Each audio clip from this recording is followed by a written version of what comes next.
fellow adventurers, and welcome to TBRPG, the tabletop TBR game that I will be taking you through, or more so the TBR master Jordan will be taking me through, but feel free to follow along if you'd like. Today is our very first iteration of it, so please forgive us if there's a few, bumps in the road, but hopefully this should be a really, really exciting adventure for you all to follow us on. Shouldn't be too long, shouldn't be too short, and I will be picking my May TBR. Quick overview of how this will work. I have written a story that I'll be taking her through, and in certain points within the story she will have to choose and roll a dice whether she is successful in that choice, and the outcome of that then will determine the prompt that she gets for her book to choose for her May TBR. I've been kind at the start, I think. I haven't done it too bad. So there's some which, are a bit worse than others that you'd want to do, obviously. That's the fun of it, though. Exactly. You want to try and do it. Essentially, should we just get started with it? I think so. If anyone does have any questions, please do feel free to drop them in the comments, like how does it work? But I would assume that as we get going now, you will be able to just understand how it works. And yeah, you may see some fictional faces that are familiar. You may see real faces that are familiar. Not particularly in this episode, but in future episodes. Let's just dive right into the first episode of TBRPG. A beam of sun projects across your eyes and wakes you. Christ. Early morning dew still rests on the window. You do your usual early morning routine in your small bedroom above the shop, and you head down to have breakfast. Passing by the main shop floor, and all of your previously acquired trinkets decorate the wall from your adventuring days. Oh. There's a fang, which is about the size of your forearm. There's a broken shield. There's a book with a lock that you've never found the key or never been able to pick. There's your old backpack and just a few other trinkets, odds and ends. You have breakfast and you're sitting beside your bowl and you're looking out into the woods near your shop. All of a sudden a knock comes at the door. So you head over to the door, open it up, but there's nobody there, apart from a small box by your feet. Okay. So you open this small box and there's a key, a strange key in there. I want to try it in the book. Before you can open it, the key flies inside your room and flies into the lock. Oh, okay. So you head out to your main room. Yeah. And the book is open, immediately starts glowing, and these weird tendrils come out and they grab onto your wrists and your legs. And you blink and you are no longer in your room. You have no idea where you are, and none of this is familiar. There's a mossy haze, you can't see 10 feet in front of you. The only thing you can see is like a broken down cart by the side of you, and that's pretty much it. You have no idea where you are. Okay. You see a faint figure walking just outside of your sort of point of view. First choice. So you can either call out to them, okay, try and get their attention, or you can try and hide from them. I'll call out to them. You want to call out to them? Yeah. Okay, roll your dice. Oh, okay. 11. You call out to them, and you see the figure turn and walks over to you. So the first prompt that you have now is a beautiful cover. Beautiful cover. Is it because I'm beautiful or the person's Obviously. beautiful? Beautiful cover. I haven't even got anything in mind for what I want to read next month, so I'm gonna put in my big guns already. The one that I know I need to read, and I'm gonna pick Muse of Nightmares. Muse of Nightmares is the sequel to Strange the Dreamer. I'm sure most of you know, but in case you don't, we are doing Strange Along, which is the Strange the Dreamer read along, hosted by Maddie, myself, Katie, India, and Spoops. They'll all be linked in the description, don't worry. Strange the Dreamer is a fantasy, quite slow, quite lyrical, about a guy called Laszlo Strange. He's a librarian, and he loves this city that when he was younger, the name of it got kind of wiped from his mind and replaced with the name Weep. So growing up and being in the library and things, he is obsessed with, researching Weep and, why the name disappeared, why they eventually stopped coming out, the merchants stopped coming out of Weep and stuff. The story just goes from there. There's gods and things involved, different portals, different worlds. It's a very, very high fantasy, really, really good series. Good duology. Highly recommend it to anyone. It's one of my favourite books ever. I'm rereading Strange this month. The live show, as of when this comes out on the 1st of May, will be tomorrow for Strange the Dreamer. That's good timing. So that's very good timing. I think that's going to be on Maddie's channel. So yeah, all the information will be in the description. But yeah, just to rewind a little bit as well, I'm only picking 4 books this month. My average is 4 to 5, maybe 6 if I read some shorter ones, but I do tend to read a lot of long books, so I don't get to a lot. Plus, May is my exam season, so I will probably only read around 4 in May. Okay, so Figure turns, walks towards you. He is walking really sluggish, he's dragging his feet, he doesn't really seem very lively at all. Almost like a zombie. He's not. He's a person, but he's not a zombie. So, I mean, what do you want to ask him? Are you okay? Yeah. He goes, I'm fine. It's just... Are you drunk? No, not drunk. Are you high? No. Nothing like that. Why are you walking like that, dude? He's just a normal man. He says, all of a sudden, everybody in town just kind of stopped working. Nobody wanted to do anything. Everybody couldn't be bothered to do anything. And he doesn't know why. Oh. He has no idea he's just why. Sluggish. He's just super sluggish and He he's just know. no idea why he's acting this way. He does say, if you want any more information, there's an inn not that far away. Okay. You should head there, talk to the innkeeper. What's the inn Probably called? get more. Oh, I didn't prepare this. The inn is called the Inn. Okay. Okay. Cool. I would like to walk towards the inn. So, you're at the inn, Yeah. and you can see around there's decorations for the Fire Moon Festival. Oh, lovely. Okay. But the Fire Moon Festival isn't meant to happen for a couple of months. So you're really confused. You're like, what is going on? Okay. Am I in my will then? No. Everybody around in the inn Yeah. is acting like this man that you saw previously that you talked to. Really sluggish. Everyone's kind of just Meh. laying around. They're not doing anything. Nobody's doing anything. Me. So you call out to the innkeeper and you get some more information from the innkeeper. So what do you want to know about the town? What do you want to ask the innkeeper? Yo, my slime. He's like, yo! What's going on, my man? Nothing. He says nothing. Absolutely nothing is happening. Literally nothing. Yeah. He Why says... are you all sluggish as hell? He says everybody was preparing for the Fire Moon Festival. Everybody was getting excited. All of a sudden, this green haze just came across the town, and everybody stopped. And the Fire Moon Festival was a couple of weeks ago. Nobody celebrated. Nothing happened. Oh, but we then all so kind of stopped. You couldn't be asked to take the decorations down. We didn't even finish putting them up.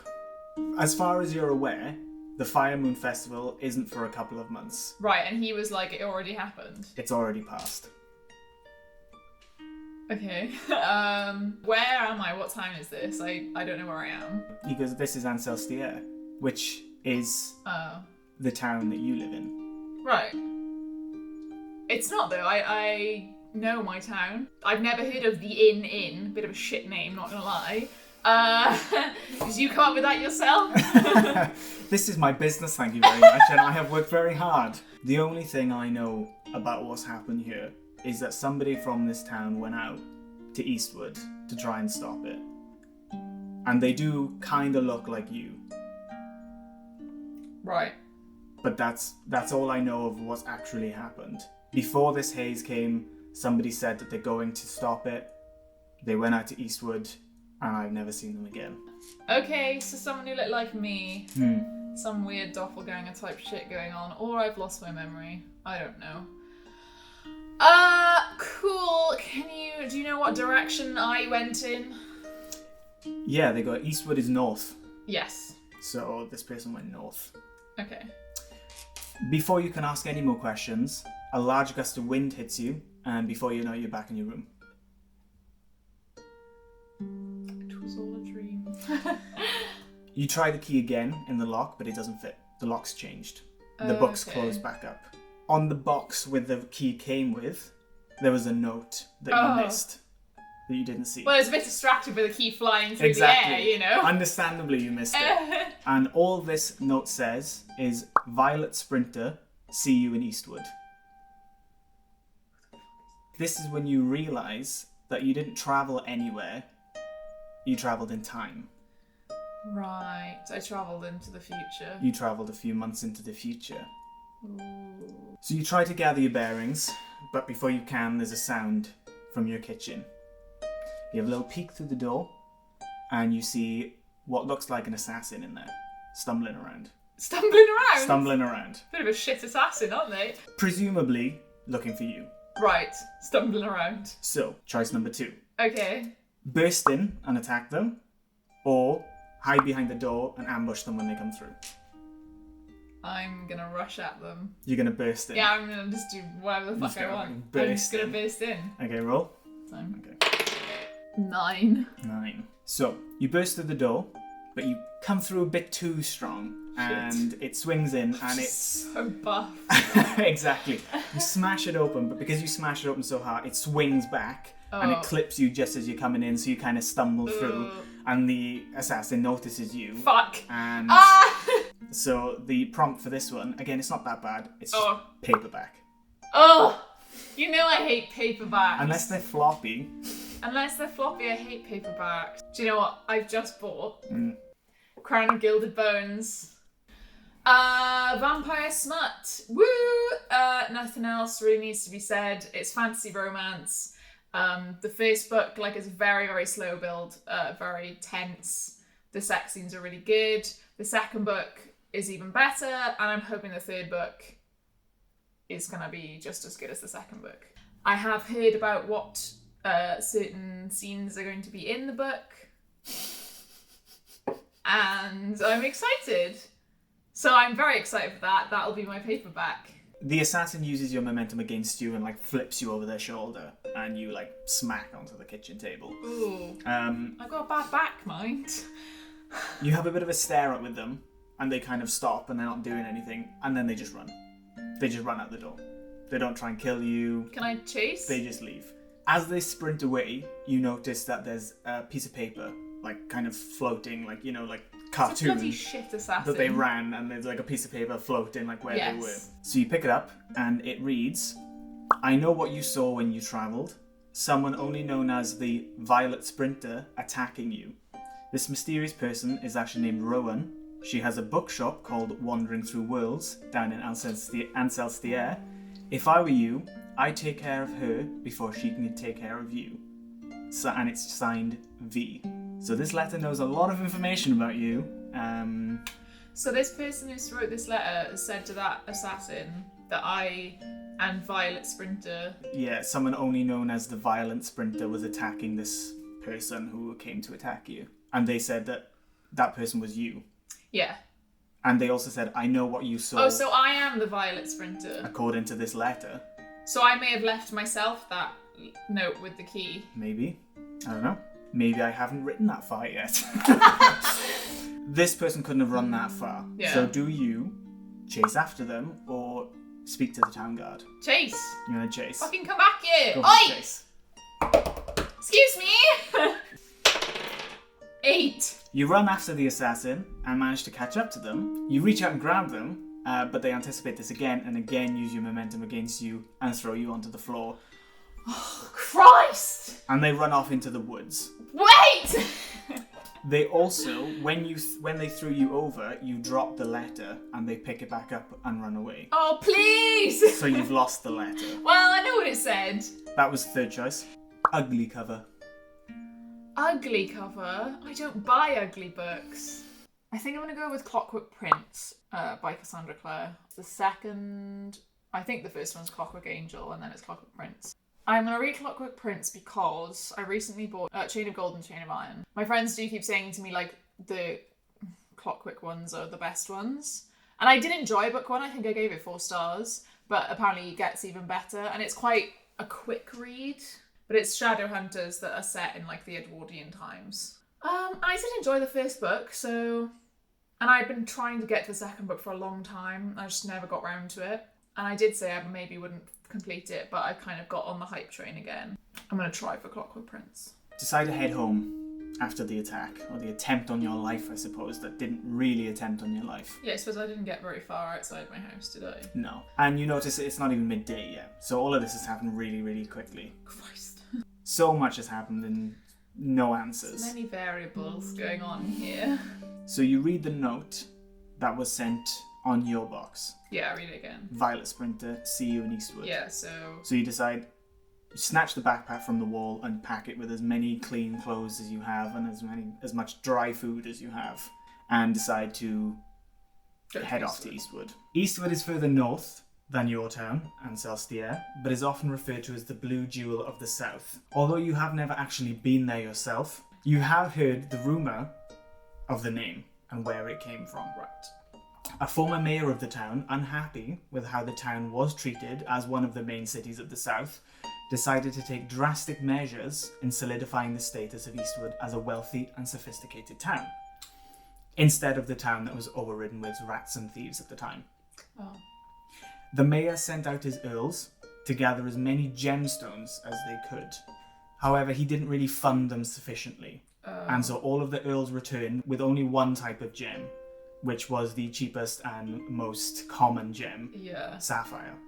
Okay. As a result, sapphire is Blue now the jewel. rarest and most expensive gem in the south, and the roof of the mayor's chateau is lined with sapphires Oh, prick. that catch the sun and can be seen from a very large distance. Fuck the patriarchy. So that is Fuck why the system. you've heard it's called the Blue Jewel of the South. Right. A snaking road that connects Ancelstier's north gate with Eastwood's south, a requirement due to the dense woods that prevent the path from going straight there. However, if you do cut through the woods, you will save a lot of time. So this is the final choice.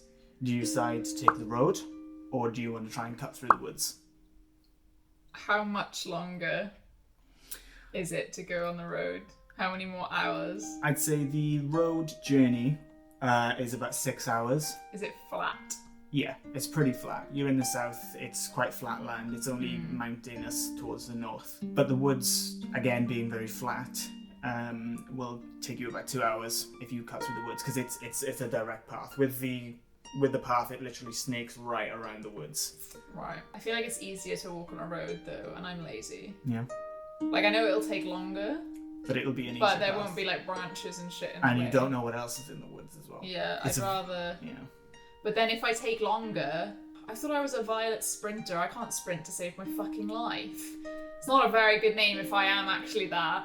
I'm kind of kidding myself if I named myself that. Let's go through the woods. Pikachu.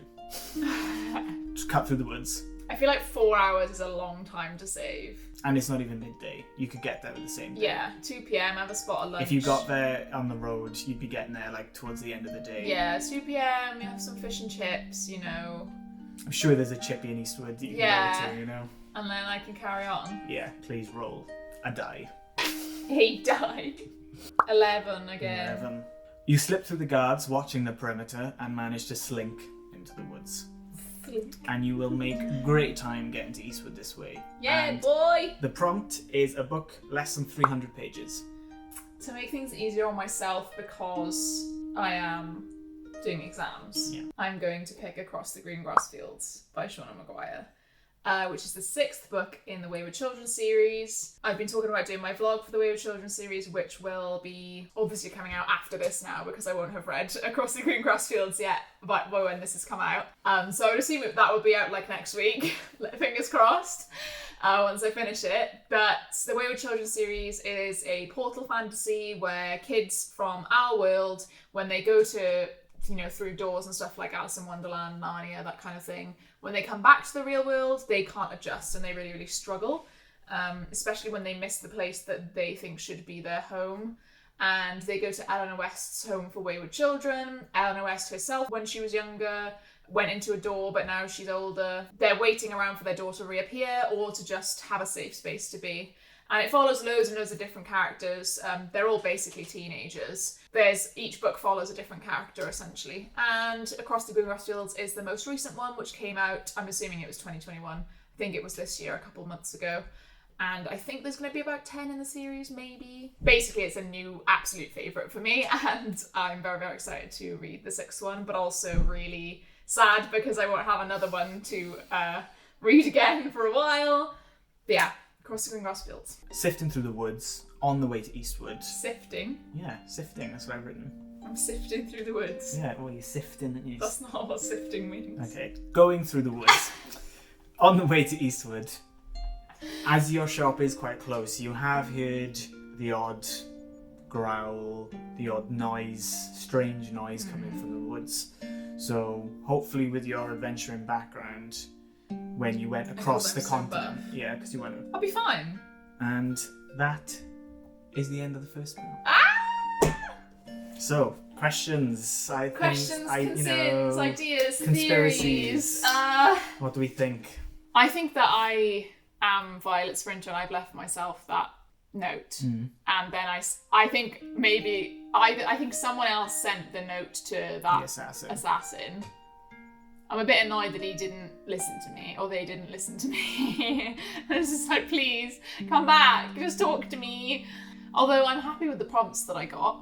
Yeah, they were pretty good, I think. Yeah, and the books that I've picked, I'm pretty sure I can. Because Across the Green Grass Fields won't take long. Muse and Nightmares I'm rereading on audio, so that won't take long either, because I've A, read it before, and B, like, it's just such a good book that I will listen to it quite often. Clockwork Prince may be the only one that I struggle with, because I'm not as like hyped about it. Crown of Gilded Bones as well, although it's a long book, it's like they're all around 600 pages. It's such a fast, quick read that I know I will consume it, in a couple of days. And as well, like my exams don't start until the 10th of May and they finish on the 24th. So 24th of May till 30th of May, I do have a full week there. Once my exams finish to catch up on anything if I don't finish it. And although this will be a difficult month because of exams, I still have that 1 week at the end that I can binge stuff, which is also going to be Ashley's readathon from Frolic Through Fiction. She's doing Do the Thing-a-thon, which is just for that last week, which will, obviously they'll have loads of sprints on, which I can get involved in, and then also Maddie's Whatever-a-thon, which the announcement you should have just come straight from, because it was at 6 p.m, will be starting on June 1st as well, so obviously we'd get a different TBR for that. But lots of readathons coming up once I finish exams, so I'm very, very excited. And yeah, I feel confident for this. We do have a sort of penalty if I don't finish one. I need to carry it over to the next month, but hopefully that shouldn't happen this time around. This week now, because as of filming, today is like the 25th of April, so I have 5 days left. I am currently reading like 3 books that I'm hoping to finish in these last few days, but I do have Hero of Ages as well. That'll be like my bonus May book. If I finish all the others, I'll probably just start on that. I really, really hope you guys enjoyed this first episode of TBRPG. If anyone doesn't quite get the name, an RPG is a role-playing game, and obviously TBRPG, we just kind of smashed it together. And D&D and stuff are called TTRPGs, tabletop role-playing games. So that's where the origin of the name comes from, if anyone was wondering. And thank you so much to Jordan for doing this all. I mean, it's essentially all him. I'm just the player. I'm just getting to sit back and... You're my puppet. I'm the puppet. I'm getting to sit back and just make the rolls and just choose the books for the prompts. Yeah, I really, really had a lot of fun. Oh, good. It was so good. I'm really, really happy. If you do read all 4 books in a month, then you will be able to get a bonus for next month. So for example, if you roll quite low, you'll be able to get like a little D4, D6 bonus roll to help you, and you're only able to use that once. So if you roll, in the episode, so if you roll quite low, you can think, oh, okay, I want to boost this up and try and get a nicer prompt than the shit one that I would be getting. You okay? Yeah, I can't swear. It's just blasphemy. If you guys do want to play along and you can possibly play through different routes that Jordan came up with that I wasn't able to get to because of my rolls, you can use, if you don't have a D20, you can just use a random number generator from 1 to 20 on your browser, and you can just play through and Jordan will tell you how. So the website that I use to do this is called Twine. Essentially, it's a choose your own adventure website. The way I worked out whether you were successful or not is if just rolling above 10 or not. So if you rolled a 10, I'd give that a success as well, because I'm not being too harsh on that. Yeah, it might change in the future though, so don't... Yeah, if anybody does want the file, I'll publish it, and you basically just import the file. It's like a .html. You import that onto the website, and you'll just click play on it, and then you click through what you got. So if anybody does want it, just say, and I will publish the file. Okay, fab, thank you so much for joining us, and we hope to see you again soon next month. Goodbye.